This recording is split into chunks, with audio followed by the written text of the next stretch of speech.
Good morning mga katakas. Dito tayo ngayon sa may Valenzuela. Pupuntahan natin yung mga binabaha na bayan at lumulubog sa tubig. Oops, mali ata napuntahan natin. Hindi pala ito ang Tagalog. Wrong turn. So, balik tayo. Bila ata yun. Oops. Kanina ko pa nakikita tong Valenzuela boardwalk this way. Yan yung senda natin.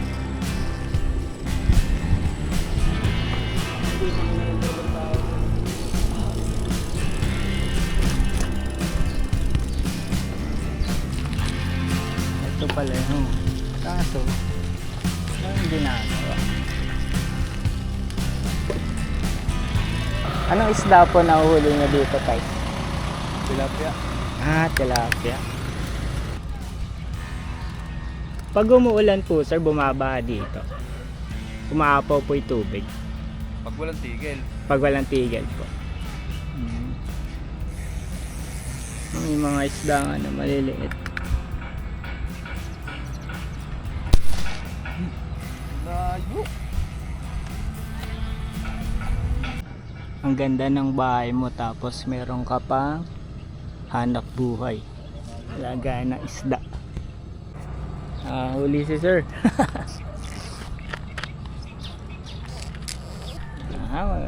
Malaki na rin po. Pwede na. Nakailan na po kayo, Tay? Pang-apat to. Pang-apat na yan. Sarap, libre. Dito na tayo ngayon sa Valenzuela Boardwalk Park Roads. Ito yung unang destinasyon na napuntahan natin. Mga katakas, first time ko lang din dito. Tingnan natin. Maganda naman tong pasyalan.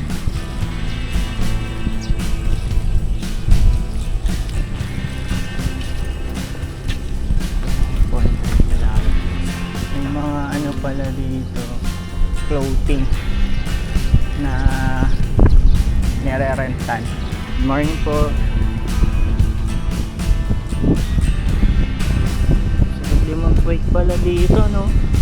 Kaso kung may time kayo, pwede nyo pasyalan din to boardwalk sa Valenzuela.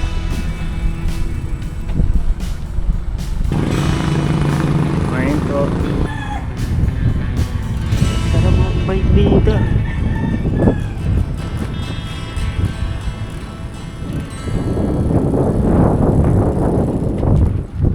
Tingnan natin kung pwedeng pumasok. May harang eh. 1 Corinthians 13:4-5 po. Love is patient, love is kind, it does not envy, it does not boast, it is not proud, it does not dishonor others, it is not self-seeking, it is not easily angered, it keeps no records of wrong. Ayan, nasa loob na ito. Oh, pwede kaya na natin na naman nakalagay na bawal or trespassing ba tayo dito? Mapagalitan tayo. Sorry na lang tayo pag pinagalitan tayo, mga taas.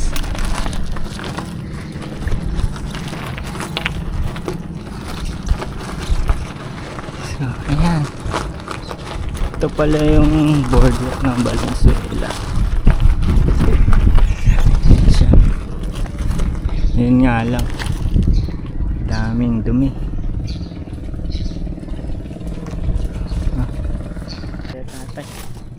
Dami pong basura. Morning po.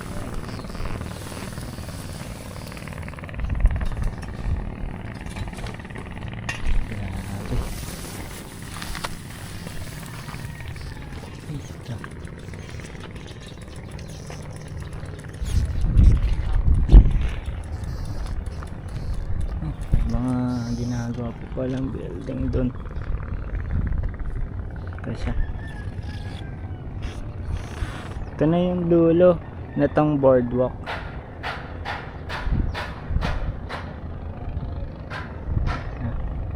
kahit pa paano magandang magbike dito. Tsaka medyo maaliwalas. Problema lang, yan, basura. Natapon ng basura. Daming basura. Kailan kaya matututo ang Pinoy na panatilihing malinis ang kapaligiran. Balik na tayo. Ayan mga kataas, pabalik na tayo. Palabas na tayo ng boardwalk ulit. So kung gusto nyong experience dito, maganda rin naman, tsaka maaliwalas dito. May mga puno. Buti na lang di ganang mainit ngayon, no? Thank you Lord. Tsaka ngayon lang ulit kasi ako nakapag-bike after a month mga kataas. Kasi na-aksidente ko eh. Na self-accident lang naman. Pero yun. Buti na lang. Salamat sa Panginoon na walang major injury. CT scan. Halos isang buwan ako hirap kumain. Dahil tumama yung baba ko. Tapos na blackout ako. So, hindi ko alam kung i-upload ko ba yun. Hayaan ko na lang, kakalimutan ko na lang. Pero salamat sa Panginoon kasi ito, nakabalik ulit tayo. At doble ingat lalo na ngayon, diba? Para marami pa tayong taas adventure na magawa. Niloloko nga ako ng mga kaibigan ko kasi taas daw ako ng taas. Ayan, tuloy na aksidente.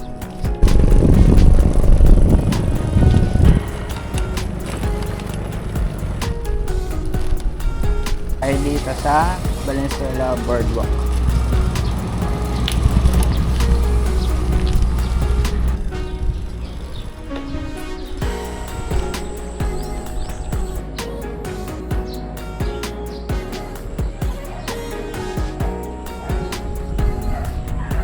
Barangay BC.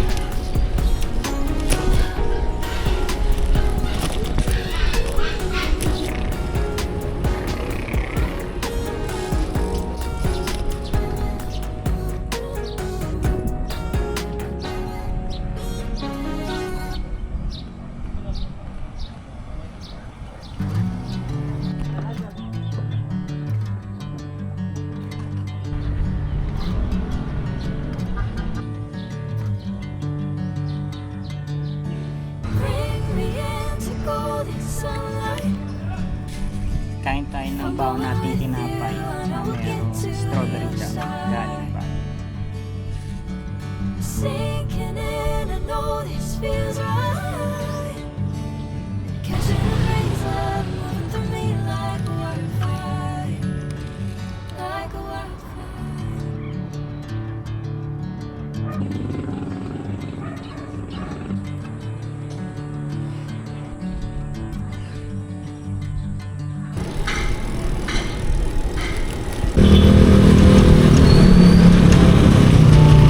Dito naman yung daan pa Obando.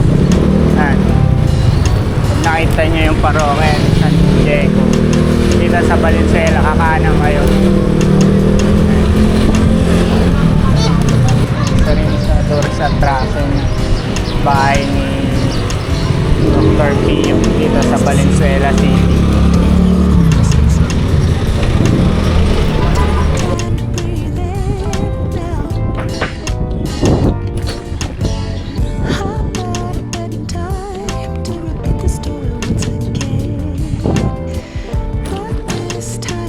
Ilang uli na kayo, sir? Ano po? Dami ah. Ay, apat pa po. Apat. Yeah. Ano isda yan, sir? Buwan-buwan po. Buwan-buwan. Ayun, sir, binibenta nyo?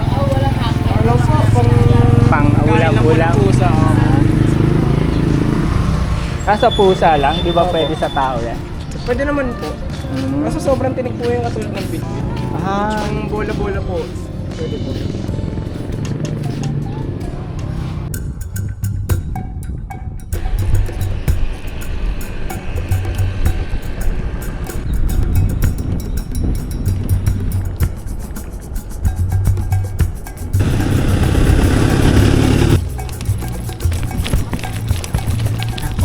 tayo dito sa may pagpasok natin ng arko ng Banban.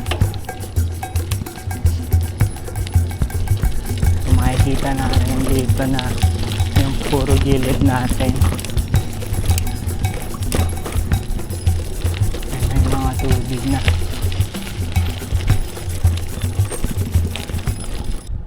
Dito tayo ngayon makakatakas sa may Banban, Bulacan. Kung saan makikita nyo ang ganda ng semento. Hindi ko in-expect na meron palang ganito dito sa looban. So hindi ito yung usual na ruta na dinadaanan ng mga siklista pag galing ka ng Obando or Valenzuela, tapos dito ka dadaan sa may tawiran papuntang Malolos or Baraswain Church. So ito Taguto, papasok ka sa looban, sa pag nakita mo yung arko ng Bamban, kakaliwa ka agad. Then ito yung madadaanan nyo. Tatagos din to dun sa may papuntang Malolos.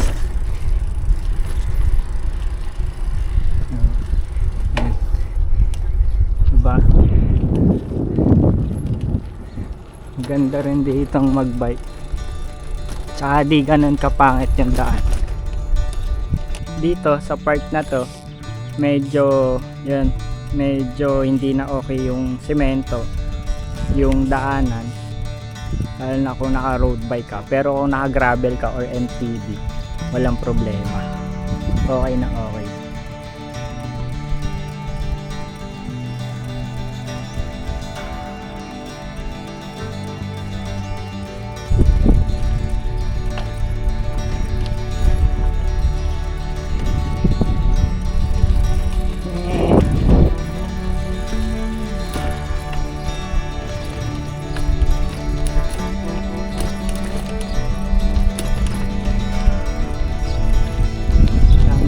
Dito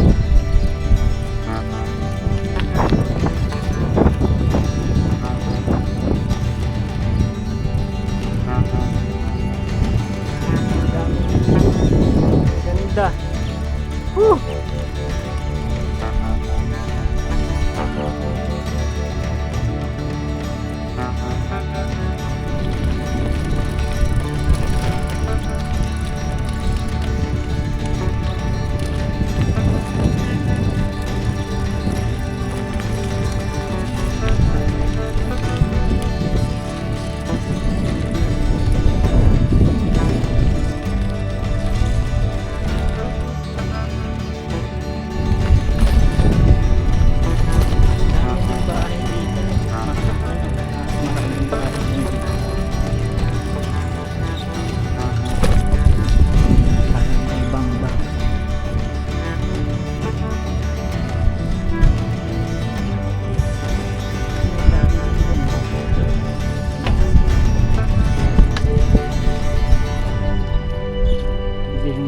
maganda na ulit yung daan.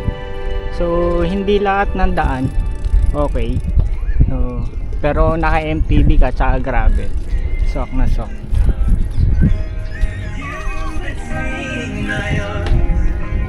May mga bata rin nalaro.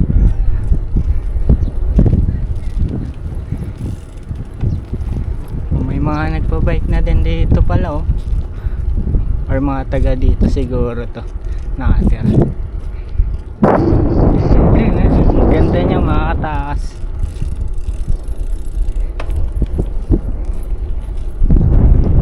Morning po. Morning po.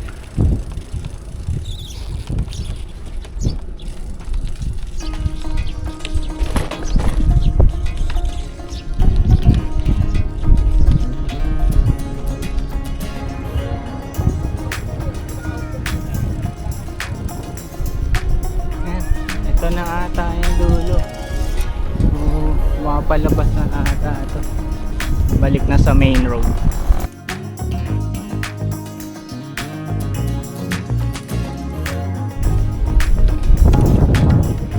Ito nakataas yung papuntang dulo na itong pinabaybay natin sa Bamba. Punta lang natin yung pinakadulo. At merong single lane dito. Na yung pinakadulo na ito. Yan natin, single lane lang. Tingnan natin kung ano meron dun sa dulo.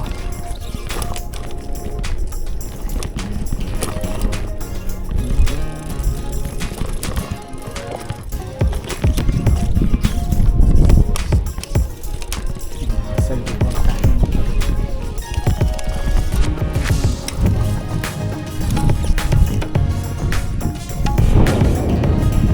Ito na ata ang dulo ng Bambay.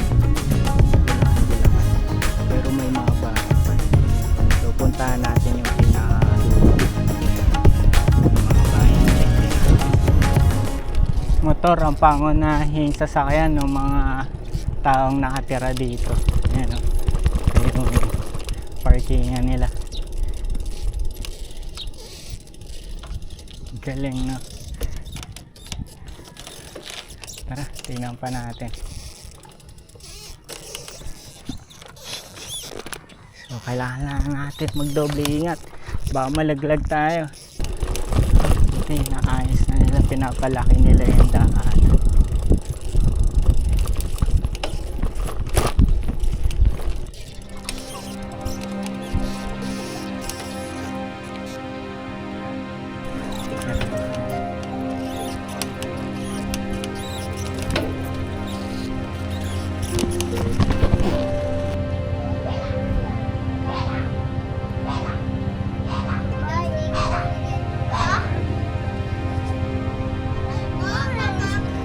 Ano, trespassing pala, private property na tayong dumiretso pa dun.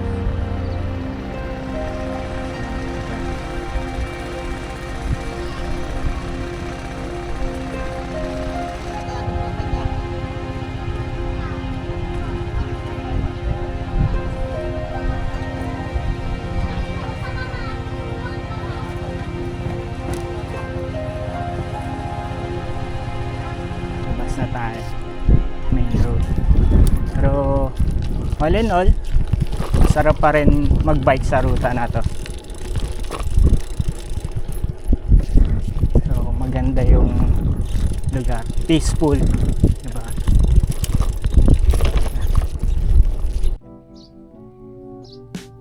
Pahinga tayo saglit mga kataas, and then kain tayo ng baon natin sa.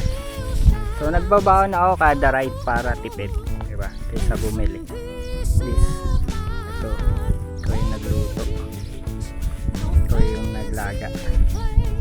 Parang tumobra na ata yung hinog niya. Tumobra na ang hinog niya. Tapos lagi tayo may dalang plastic. Nalagalan natin ang baon para dito natin ito tayo. Panatilihin nating malinis yung mga lugar na pinupuntahan natin. Lagi tayong Claygo. Para maging responsable tayo. Para patuloy na maging malinis yung mga lugar na pinupuntahan natin. Huwag tayo mag-iiwan ng kalat.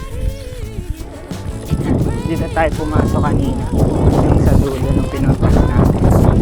So, ito yung palabas na papuntang main road.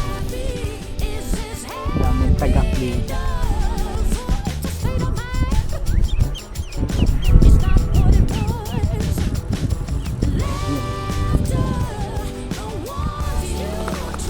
At ayun, babalik na tayo sa rough road.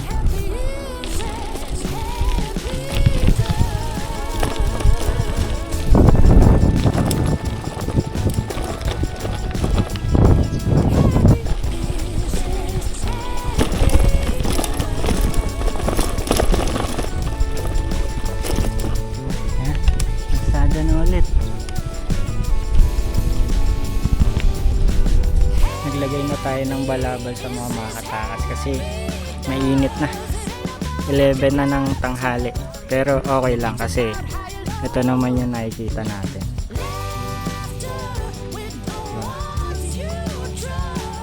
Verde verde. Tara.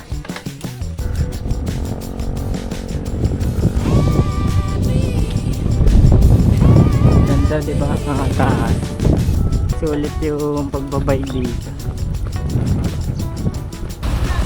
Ito ang magiging labas nito mga kataas. Meron dito sa kanan, pero papasok pa ako dito sa kaliwa. Dito tayo, gilid. So makipot yung daan dito, pero kasya yung sasakyan naman dito. Four-wheel drive. Ginawa na lang atang kulungan. Dito naman sa dead end. So, kailangan mo lang akain yung bike mo dito, diba? May mga motor nga ako nakikita eh. Gulong ng motor yan.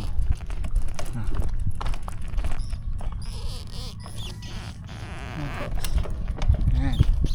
Bikeable na, pero lupa siya, hindi siya semento dun sa kabila. Yan siya. Hindi nga lang to pang road bike, hindi kaya na road bike dito, mahirapan. MTB kaya gravel pwede. Yan.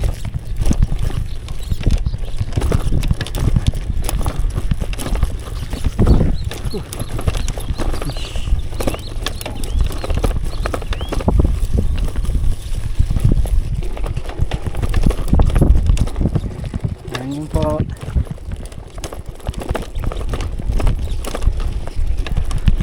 At dito nakakabalik na tayo sa semento. Mataas yan, semento na ulit mga kataas. Woo!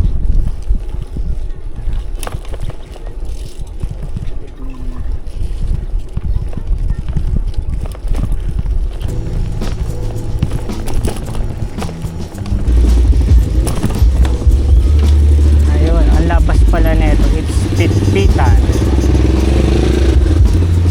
Ito, kumaliwa tayo. Yan. Itong pagkaliwa natin, padiretso na tong Malolos na. So, ang Malolos na ano na to, ruta.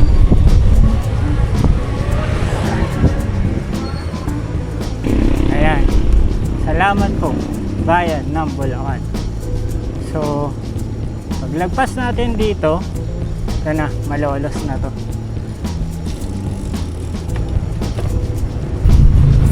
Dito na tayo sa bayan ng Malolos, sa loob simbahan. Dito sa rotonda, pag kumaliwa kayo, yun doon, padiretso, paumbong. Dito, pag kumaliwa kayo dito, paumbong, hanggang papuntang Agonoy. Dito, yung papuntang Barasway Church, palabas ng main highway at pabalik ng Marilao. Pag kumanang ka, pag pakaliwa, Papampanga. Ayan. Ayan na tayo malapit sa Barasway Church. Ayan. Dito na tayo sa Barasway Church. So ngayon, pauwi na tayo. Sa susunod na lang tayo magagona, papunta Makabebe. Dahil late na rin tayo eh. At tanghali na. Kulang tayo sa oras. Dahil mamamalengke pa ako. Yari ako kay misis. Pag hindi ako namalengke pa uwi. So tara, balik na tayo ng Marilao. Pero kain muna tayo. At tayo makakainan. Yan. Kakanan na tayo pa uwi. Pa Marilao. Dito ay Papampanga. Kalumpit, Palit, Pampanga. Ready na tayo. Pauwi na tayo.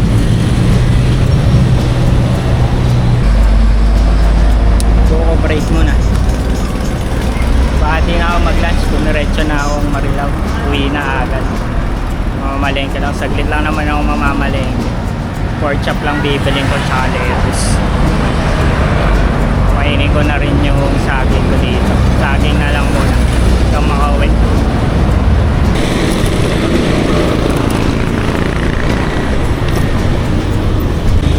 At nakabalik na nga tayo dito sa Marilao. Tayo na't mamalengke. oras, nakauwi na tayo dito sa bahay. At nagluto tayo ng ating lunch. Naglaba na din ako. Yung ano. So, alas 2:15 tayo mag-lunch. Dito ka natatapusin itong vlog na to. Maraming salamat sa panonood. And follow for more, share, and subscribe kayo sa channel ko.